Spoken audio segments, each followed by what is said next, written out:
Every rider has their favorite setup. And after years of riding in New York City, testing different gear, chasing that cafe racer look, I figure out what really works best for me. So today, I'm breaking down everything I use, from boots to helmets to the gear on my bike. Now, this isn't sponsored, it's literally my daily setup. We'll start from the ground up. Boots, jeans, jackets, gloves, helmet, then move to backpack, wallet, and even my key accessories. So, let's jump right in and get started. Alright, first off, let's start with boots. My go-to boots are the Revit Rodeos. Full grain leather, solid ankle support, reinforced toe. They've saved me in even some small tip overs, I'll admit that. And in traffic, they give me solid confidence. Now off the bike, all day walking with comfort. They're not bulky, they're slim, and have that retro style. And for the price and durability, they are worth it. Now, unfortunately, they have discontinued them, but there is a solid alternative. The Aether Moto Boot. Retro look, modern protection combined with a sleek fit. All right, let's move down to the legs and riding jeans. Now, I ride in speedy riding jeans, specifically the Ducati C4s. They're made from Cordura fabric with CE level 1 armor for the hip and knee. One thing I do love about these specifically is the fact that the knee armor is adjustable in terms of going up and down, so it fits properly on your knee. I mean, they look just like regular jeans, so I can grab a coffee right afterward. They're made with comfortable stretch fabric that works great with boots. And honestly, the price is fair. Style plus safety. So for some reason today, if you can't find them at your local Ducati dealership, why not check out the Bollister Ridester or even Pandomoto's Steel Black 9. Both balance that urban style and have that protection and comfort. All right, let's move to the belts, specifically Anson belts. I know this seems like a weird thing in terms of motorcycle gear, but honestly, these belts are amazing. So yes, the Anson belt, it has infinite adjustability and no holes. Actually, I have one right over here. See, this is an Anson belt. I purchased this, and honestly I found these through the YouTuber Alpha M, which I really love a lot. But what's amazing about this belt, look at it, listen. It has that, like, it uses a click system, which make a click system, I don't know what it's really called, but it uses like a ratchet system, but it's really easy to just adjust. Like literally you put it on, adjust it to whatever levels you need, and especially when you're riding, that makes a huge difference. I mean, even with gloves, they are easy to tweak. It works with suits, jeans, or just a simple casual look.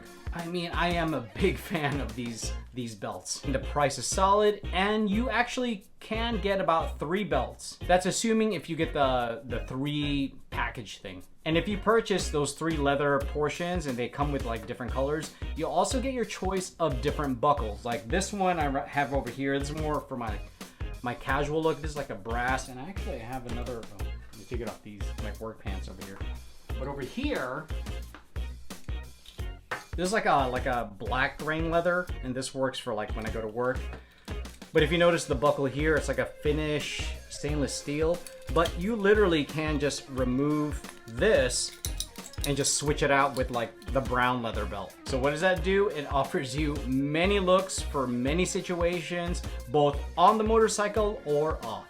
All right, let's move up to the upper body. Yes, jackets. So my main jacket is actually, like you've seen in many of my videos, is the Roland Sands Ronin jacket. Made with cowhide leather. You can purchase the CE level 1 armor and upgrade to even CE level 2 if you want. And for me, it's basically like a versatile, like 3-season jacket. I mean, with that perforated leather, it breathes pretty well. And the zippers are well placed and extremely functional. The pockets are practical, and it ages beautifully.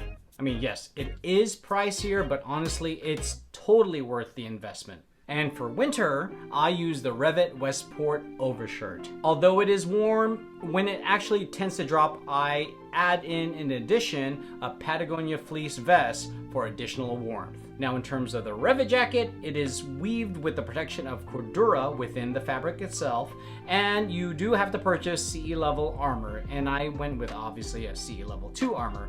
And it does come with a polyfill insulation. I mean, check it out. It has that like classic retro cafe style, and it's durable, and man, it is so stylish. So unfortunately, like a lot of my gear, the Westport is discontinued from Revit, but the newer Revit overshirts are a great option. They're actually very similar. They deliver the same function, protection, and style. All right, let's move to the hands and gloves and what I use primarily. So from like spring through summer through fall, I usually use my Alpine Stars Mustang V2s. These are the brown ones. I actually have a black pair, but I really honestly love these gloves. I mean, check them out. Let me open it first.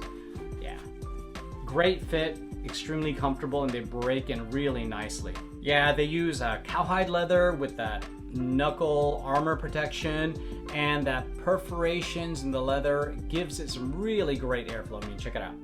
And yes, the touch screen on the fingertips does definitely work.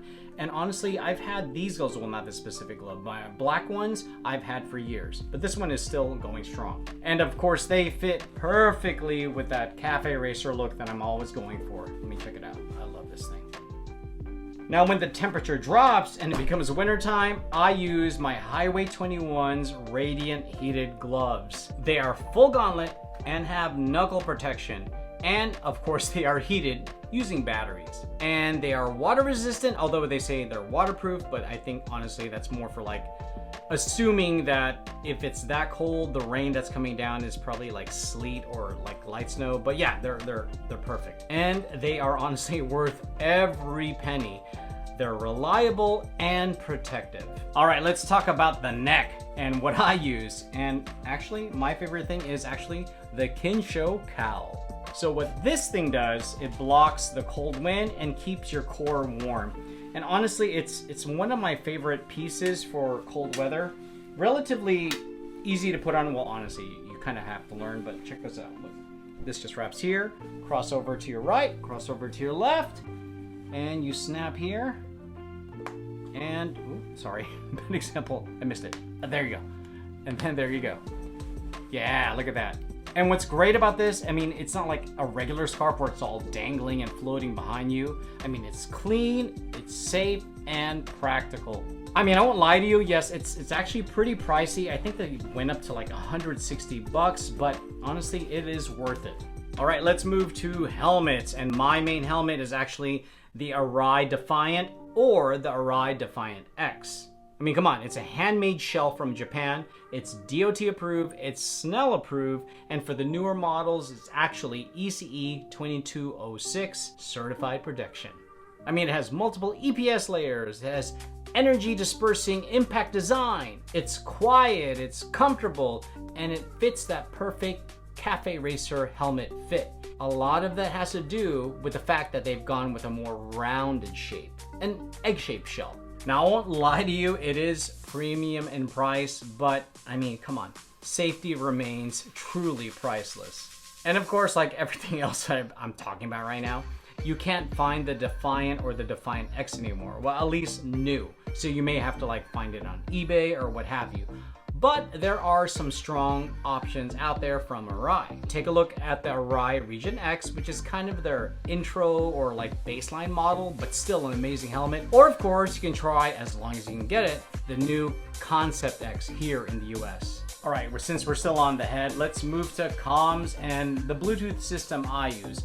I have been using like forever the Sena 10S. Honestly, I've had my Sena 10S for probably, I don't know, like maybe 5 to 6 years now, and it's still reliable. It's a solid Bluetooth comm system, and it has a pretty decent battery life. And it is worth every dollar I've spent through the years. Granted, I do use other products like the Sena 3S, and honestly, even like the Cardos are actually great choices too, but you know, I'm still sticking with my Sena 10S. And yes, there are obviously newer Sena models available right now, but for me, I'm still gonna stick with my 10S. Why? Because I mean, it still works just fine for what I'm looking for here in the city. All right, now I'm gonna move to something that's, used on your body. Actually, two things, a backpack and a wallet. For me, although I know there are many cool motorcycle specific backpacks out there, honestly, I tend to use, give me a second.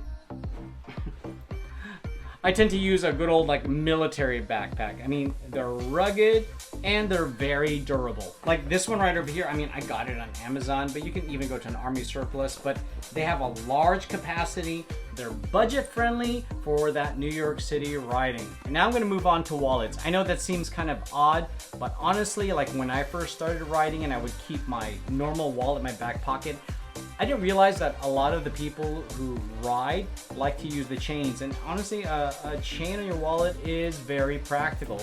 In the past, I used to use this big leather motorcycle wallet, but what I've moved to nowadays, because I guess it's kind of the thing, but honestly, it's very practical. Practical, I can't talk. But I use this one right over here, the Meriden tactical wallet with chain included.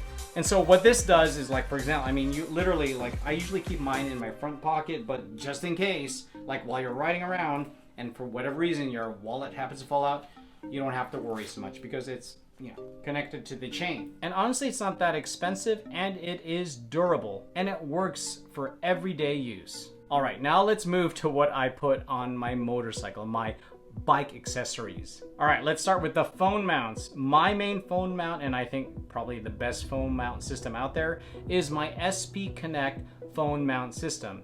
It's secure and it is accessible. Now let's move to what I carry basically every day to secure my bike, the Abyss disc lock. It's compact and it is a pretty good theft deterrent. Another important thing that I think every New York City rider should have is a bike cover. For me specifically, I use the Dowcow bike cover. It's weatherproof and it does come with a heat shield built in. And another thing that I honestly purchased because I thought it looked cool, but it ended up being very useful, is a cargo net. I mean, they're cheap, they're versatile, and extremely useful on rides. And finally, I use saddlebags. Now, they didn't have any saddlebags, at least for my Ducati Scrambler, that I like, but I ended up making my own, and I'll do a whole other video on that later. But saddlebags are extremely practical and offer that kind of retro look to your motorcycle. All right, that's it. That's everything I use in terms of my full setup, from boots through the helmet, plus everything that I always carry with me that goes on my body or on the motorcycle. But regardless, always remember, protection first, function second, and then price comes third. And for me, this specific system works for that cafe racer vibe that I'm looking for. And it really works for the New York City lifestyle. All right, now it's your turn.